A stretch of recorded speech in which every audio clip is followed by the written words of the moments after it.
अस्सलाम वालेकुम। कैसे हैं अब आप सब? आज मैं आपको बहुत ही इजी और कंफ्यूजिंग टॉपिक के बारे में गाइड करने जा रही हूँ। जैसे ग्रामर की बेसिक्स में पार्ट्स ऑफ स्पीच होते हैं, ठीक है? और आपसे अक्सर पूछा जाता है what is noun, what is pronoun. ये बिल्कुल छोटे लेवल से स्टार्ट होते हैं, यानी कि वन क्लास के सिलेबस में भी हमें ये मिलता है टॉपिक। लेकिन बच्चों से अगर पूछा जाए तो 10th class first year second year तक भी इसको आंसर प्रॉपरली आंसर करने के काबिल नहीं होते। तो आज इस वीडियो में आप प्रोनाउन के बारे में इन एन इजी वे, बिल्कुल क्लियर कट वे में आप सब कुछ आपको पता चलेगा। आपको कोई कंफ्यूजन नहीं रहेगी प्रोनाउन के बारे में, ठीक है? ये पार्ट्स ऑफ स्पीच में से एक है, ठीक है? और प्रोनाउन क्या होता है, इसको अगर हम डिफाइन करें, word that is use in place of a noun. Simply अगर हम नाउन को रिप्लेस करने के लिए जो वर्ड यूज़ करते हैं वो प्रोनाउन होता है। एग्जाम्पल्स देखें, Hina is the teacher, she teaches us English. Sana and Sara are friends, they play and study together. So she and they are here pronouns, these are underlined. अब question एक और आता है प्रोनाउन के बाद, अगर कोई डेफिनेशन बता दे तो उससे पूछा जाता है कि इसको यूज़ क्यों किया जाता है, ठीक है? ये हमें वैसे ग्रामर की बुक्स में कभी मिलता नहीं है, ना किसी ने हमें इतना गाइड किया हुआ है कि इसका यूजेज क्या है। ज़रा इसको बस सिर्फ सोचने की बात है कि इसका यूजेज होता क्या है। इसकी डेफिनेशन में ही बिल्कुल क्लियर हो गया है कि ये नाउन को रिप्लेस करता है, यही इसका यूजेज है। अब क्यों हम ये नाउन को रिप्लेस हम क्यों करते हैं? क्योंकि अगर बार बार अगर नाउन का जिक्र किया जाए तो हमारे कानों को अच्छा नहीं लगता, हमें अच्छा नहीं लगता। तो इसलिए ये इसकी नाउन की रेपिटिशन से बचने के लिए हम प्रोनाउन को यूज़ करते हैं। प्रोनाउन छोटा सा वर्ड होता है, अगर वो रिपीट होता भी रहे तो हमें इरिटेट नहीं करता। लेकिन अगर नाउन रिपीट हो रहा हो तो वो जो हमें अच्छा नहीं लगता। यूसेज क्या है? Helps avoiding repetition of noun which sounds irritating. Example अगर हम देखें कि अगर आप कहें कि ma'am Sadia is our teacher, ma'am Sadia teaches us English, ma'am सादिया's method is very good।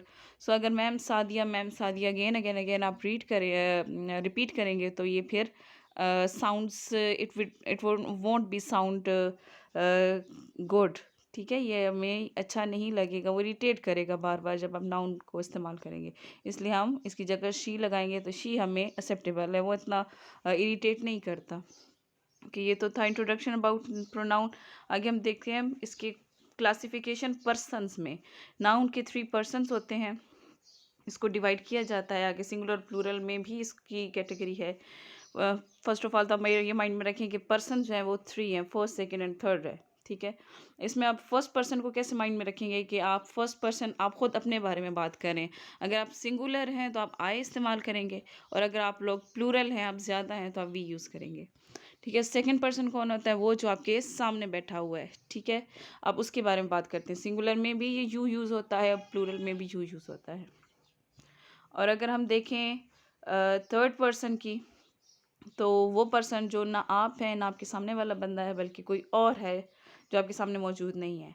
उसमें सिंगुलर में ही, शी और इट आएगा, और प्लूरल में दे आएगा, ठीक है? ये तो इसके 3 पर्सन्स। इस पर्सन्स का नॉलेज आपको डायरेक्ट एंड डायरेक्ट में हेल्प करेगा। डायरेक्ट एंड डायरेक्ट जो 10th क्लास का टॉपिक है ना, उसमें आपको हेल्प करता है। अब देखते हैं इसके टाइप्स कौन कौन से हैं, या मज़ीद इसके केसेस की, या इसकी टाइप्स की क्लासिफिकेशन है। सब्जेक्ट प्रोनाउन है, सब्जेक्ट केस भी आप इसे कह सकते हो। ऑब्जेक्ट प्रोनाउन, पोजेसिव, इसमें पोजेसिव 2 तरीके से इस्तेमाल होता है। एडजेक्टिव, पोजेसिव एडजेक्टिव भी कह सकते हैं। पोजेसिव प्रोनाउन ये 2 तरह के होते हैं, ये अगली टेबल में आपको डिफाइन करूँगी। और रिफ्लेक्सिव प्रोनाउंस होते हैं, इंडेफिनिट होते हैं, रिलेटिव प्रोनाउन। ये टाइप्स हैं, types of pronoun. Let's see इनको आगे देखते हैं कि क्या है। सब्जेक्ट और ऑब्जेक्ट में इसकी क्लासिफिकेशन, सिंगुलर प्लूरल में भी आपको पहले बता चुके हैं कौन सी सिंगुलर है और कौन सी प्लूरल है। अब आई जो सब्जेक्ट फॉर्म में यूज़ होगा, और इसको जब ऑब्जेक्ट में लेके जाएंगे तो मी बनेगा। यू है सब्जेक्ट है, और अब इसको ऑब्जेक्ट में लेके जाएंगे तो ये यू ही रहेगा। सब्जेक्ट में अगर ही है तो ही जब ऑब्जेक्ट वाली पोजीशन में जाएगा तो हिम बनेगा। और शी जो है वो सब्जेक्ट वाली पोजीशन में जब ऑब्जेक्ट में जाएगा तो हर बन जाएगा। इट ही रहेगा। ये तो सारे सिंगुलर्स थे। अब प्लूरल देखें, वी है, ये सब्जेक्ट पोजीशन में है, और अगर इसको हम ऑब्जेक्ट पोजीशन में लेके जाएं तो अस बन जाता है। यू ऑब्जेक्ट पोजीशन में जाएगा तो यू ही रहेगा, और यहाँ पे प्लूरल है, सिंगुलर भी ऊपर हमने देखा है। और दे जब ऑब्जेक्ट पोजीशन में जाएगा तो देम बनेगा। अब ये इस सब्जेक्ट से ऑब्जेक्ट बनाने का नॉलेज आपको एक्टिव एंड पैसिव वॉइस सीखने में हेल्प करेगा, जो कि 9th क्लास का टॉपिक है। ठीक है, 9th क्लास में आपके एक्टिव पैसिव आते हैं। आगे मज़ीद इसकी क्लासिफिकेशन इसमें सब्जेक्ट और ऑब्जेक्ट की रेपिटेशन है, लेकिन साथ इसमें आप पोजेसिव एडजेक्टिव्स और पोजेसिव प्रोनाउंस को आप देखोगे, और मेल और फीमेल की कैटेगरी भी यहाँ पर है, और सिंगुलर और प्लूरल की भी। ठीक है, देखिए अब सब्जेक्ट वाला मैं ये स्किप कर रही हूँ, आपने सब्जेक्ट प्रोनाउन पीछे देख चुके हैं। मैं मेन मकसद इस टेबल में पोजेसिव एडजेक्टिव और पोजेसिव प्रोनाउन बताने का है। पोजेसिव एडजेक्टिव्स में अगर देखें, my, your, his, her, its, our, your, their, ये आते हैं पोजेसिव एडजेक्टिव। कैसे एडजेक्टिव हैं? क्योंकि इनके बाद लाजमी कोई ना कोई नाउन लगेगा, तभी ये वाले हम यूज़ कर सकते हैं। फॉर एग्जांपल अगर हम देखें कि this is my pen, this is your book, this is his pen, और दिस इज़ हर बैग, इस तरह, this is our house, that is your table, that is their house, whatever we can, क्योंकि इनके बाद जब भी ये possessive adjective use होंगे तो उनके बाद लाजमी कोई ना कोई नाउन लगेगा। ठीक है, नाउन से पहले ही जो वर्ड यूज़ होता है वो एडजेक्टिव कहलाता है, इसलिए इनकी कैटेगरी को पोजेसिव एडजेक्टिव कहेंगे। और पोजेसिव प्रोनाउन क्या है? जब हम कहते हैं कि दिस इज़ माई बुक, अगर हम इस दिस इज़ माई बुक हम कहते हैं इट्स माइन, माइन पे हमारा सेंटेंस एंड हो जाता है, उसको मज़ीद किसी नाउन की ज़रूरत नहीं है अपना मीनिंग कंप्लीट करने के लिए, तो ये पोजेसिव प्रोनाउन है। ठीक है, जब इन पे सेंटेंस एंड हो जाता है उसके बाद कोई नाउन नहीं आता तो ये पोजेसिव प्रोनाउन है। Yours, his, hers, its, ours, yours, theirs. अच्छा, ये गलती बच्चे यहाँ पे करते हैं, जब वो लेटर लिखते हैं तो नीचे योर्स फ्रेंड लिख देते हैं। एक्चुअली वहाँ पे योर फ्रेंड आता है, अगर हम वो योर्स लगाते हैं तो वो गलत हो जाता है, क्योंकि वो फिर पोजेसिव एडजेक्टिव के तौर पर इस्तेमाल कर रहे होते हैं, तो वहाँ पे योर आना चाहिए, एस तो नहीं आना चाहिए। ठीक है, तो अक्सर बच्चे पोस्ट्रॉफी भी लगा देते हैं वहाँ पे, तो ये भी गलत है। अब ना तो पोस्ट्रॉफी आती है लेटर के एंड पे, ना ही एस लगाता है, सिर्फ your friend, your affectionately, your sincerely, your daughter, your sister, ये लगाते हैं, एस नहीं लगाते। ओके, अब देखें रिफ्लेक्सिव प्रोनाउंस कौन से होते हैं? वो वाले जो सेल्फ अपने साथ लेकर आते हैं। For example her self, him self, it self, my self, your self, इसमें पोजेशन शो होती है।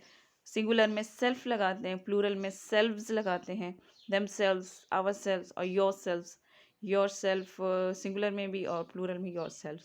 तो जिनके साथ सेल्फ लगेगा उनको हम रिफ्लेक्सिव प्रोनाउन का नेम देंगे।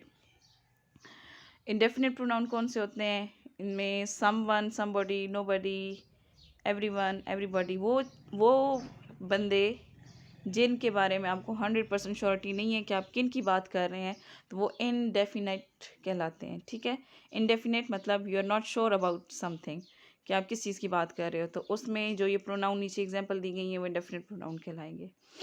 एग्जाम्पल्स क्या है? Someone knocked at the door, नहीं पता कि दरवाजे पे कौन है, तो ये इंडेफिनेट हो गया। नोबडी अटेंडेड द शो, किसी ने अटेंड नहीं किया। सो यहाँ पे जिनकी बात हो रही है वो क्लियर नहीं है कि वो कौन लोग हैं, सो इट्स इंडेफिनेट। अब एक और कैटेगरी है रिलेटिव प्रोनाउंस की। रिलेटिव क्या होते हैं? रिलेट करने का पर्पस करते हैं। रिलेट मतलब कि जोड़ना। ठीक है, रिलेट टू सेंटेंसेस और क्लॉजेज, इनका मेन मकसद क्या होता है कि टू सेंटेंसेस को और क्लॉजेज को आपस में जोड़ते हैं। फॉर एग्जांपल हु हो गया, दैट, विच, ये इस्तेमाल होते हैं रिलेटिव प्रोनाउन के तौर पर। एग्जांपल्स में देखें, the girl who stood first participated in speech competition, वो लड़की जो क्लास में फर्स्ट आई है उसने क्लास में पार्टिसिपेट किया है। सो यहाँ पे जो हु है वो रिलेटिव प्रोनाउन है, जो द गर्ल को बाकी सेंटेंस के साथ रिलेट कर रहा है, उसको जोड़ रहा है। ठीक है, the girl who stood first, वो लड़की जो फर्स्ट आई है। Umbrella which is of red colour is mine, वो अम्ब्रेला जिसका कलर रेड है वो मेरी है। अभी हम कह सकते हैं दैट अम्ब्रेला इज़ माइन, तो कुछ क्लियर नहीं होता, लेकिन जब हम उसको मज़ीद एक्सप्लेन करते हैं रेड कलर के साथ और रिलेटिव प्रोनाउन लगा के, तो वो फिर ज़्यादा क्लियर पिक्चर माइंड में बनती है।